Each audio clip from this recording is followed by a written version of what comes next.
কি আমাদের নেতা তারেক রহমান সাহেবের বিরুদ্ধে তারা মিথ্যা রটনা করছে। বন্ধুগণ, এই দলটাকে আপনারা চেনেন? কোন দল এটা?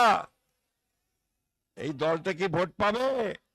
বাংলাদেশে এদের জায়গা আছে? বন্ধুগণ, এরা বাংলাদেশের স্বাধীনতাকে বিশ্বাস করেনি, এরা পাকিস্তানও চায়নি। বন্ধুগণ, আজকে নতুন করে এরা বলতে শুরু করেছে এরা কি আপনার এখন বাংলাদেশ তৈরি করবে নতুন করে।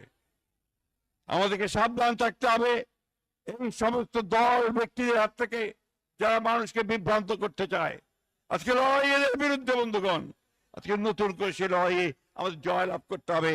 আমাদের তারেক রহমান সাহেব আমাদের যে নেতৃত্ব দিচ্ছেন সেই নেতৃত্বের অগ্রযাত্রায় সামনে এগিয়ে গিয়ে তারেক রহমান সাহেবকে প্রধানমন্ত্রী করে বাংলাদেশকে আমরা সত্যিকার অর্থেই একটা গণতান্ত্রিক সুখী সমৃদ্ধ বাংলাদেশ গড়ে তুলব ইনশাআল্লাহ। আপনারা সবাই ভালো থাকবেন, সুস্থ থাকবেন। আরে নেতা আছে নাকি? কথা বলেন না কেন? সিলেটবাসী কি স্তব্ধ হয়ে গেছে? তা জোরে বলেন, নেতা আছে?